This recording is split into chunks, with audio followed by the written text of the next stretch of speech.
are nice to look at. I do like looking at old churches and things, but it's not somewhere I would go, for a day out or anything. Teach culture and history, but I'm a Chinese, I don't care. They are still seen primarily as a church, not as just a building. I think sometimes churches, people see it as a bit of a barrier to visiting these buildings, when in fact they're open to all. They show a great deal of our history. Some of them are up to 1,000 years old in part. So I think sometimes they can get a little bit overlooked as opposed to castles or historic houses, but they do hold a wealth of our history. We live our lives today heavily influenced by what happened in the parish church, effectively still. I mean, it has a relevance, and even if you want to remove any notion of God from your experience in a church, which would be a bit silly because that actually tells the story of why it's there, there's plenty of other things to look at. There's beautiful art that's always there, and there's memorials that, as I said before, tell the story of that particular location. Whether you believe in God or not, I think it's important that they feel able to walk through the door, see fantastic craftsmanship, a whole lot of care taken over the years, and you can see a whole march of history over 500, 600 or 800 years, and feel that, yeah, this is where we came from, this is part of our country. I think you can go into a church and you get a feeling about them. There's an atmosphere there that you can't find in any other type of public building. So I'm sure even the most strict non-believer could go into a church and get something out of their visit.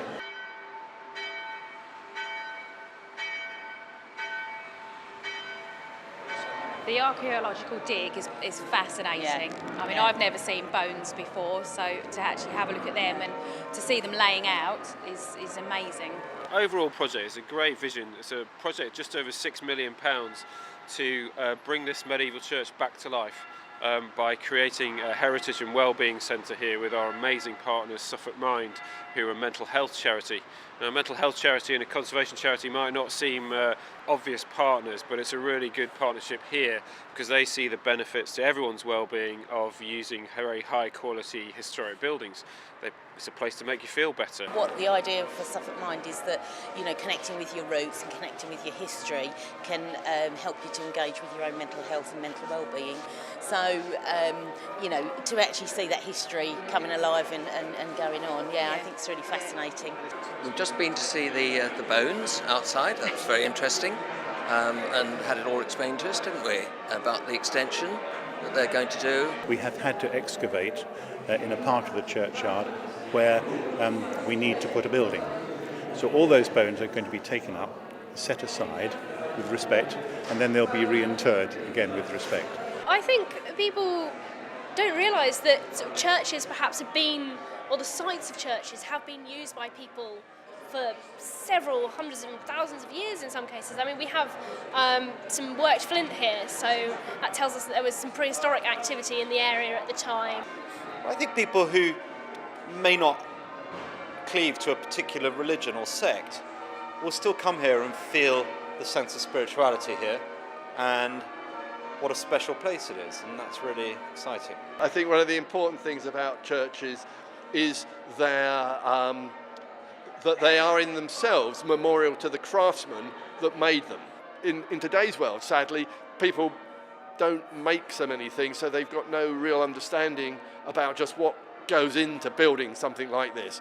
And I mean, that's even what I like to feel, that if somebody here has made rope today, they've made something. How often do people make things in a day? Not so often, really.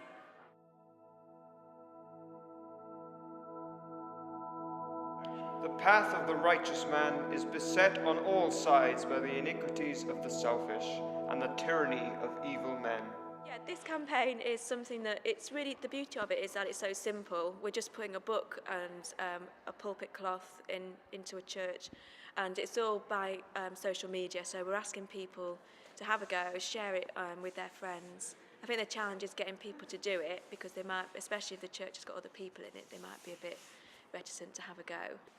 I was talking to my colleague Abby that that something happens to you when you go up so high because you have such a different perspective of the church, and it does sort of make you stand a bit taller and give you sort of confidence. So it's really worthwhile for people to actually have a go, because it's such a different experience from what you might have in your own everyday life, to actually just experience that sort of different feeling.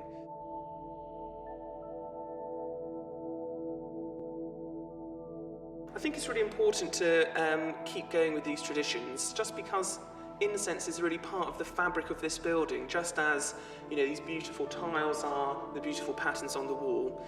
Incense would have been part of the church's experience, and the people who came in would have been part of their experience as well.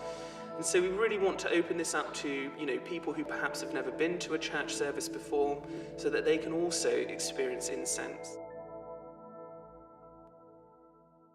It's a community-led project with a company called RaspNet. What they're doing is they are installing broadband on top of the tower to enable a better broadband connection for all the people in the community. I'm one of the volunteers who helps to run RASP, Reach and Swaffham Prime Broadband, the local internet group. It's a really tangible way of making sure that the church interacts with the local community, and that's very important for us.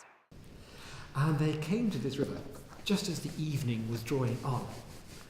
And one of them was about to put his foot in the way the Christmas was without. It's a very deceptive river, this is a very dangerous river.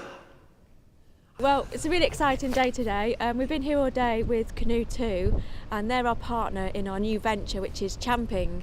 And Champing literally means church camping. Richard Nelson and myself, Ian Blackwell, we run the canoe hire business, Canoe 2. And this is completely new for us, and we're looking at having groups of people come and stay in the church. They do some canoeing during the day, and then they come here in the evening, have the storyteller come along with his instruments and tell some stories. How long does it take to tune a hurdy-gurdy? Nobody has yet discovered.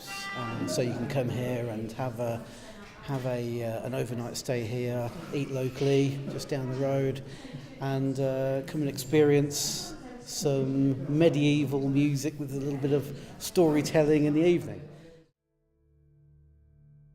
This event's really important to us because what it's about is bringing our volunteer body together, really, so that they work in sort of remote places, they have their own interests in particular churches or particular areas, and very rarely can we get them to talk to each other, because what we want to foster is this sense that we're all part of the Church's Conservation Trust.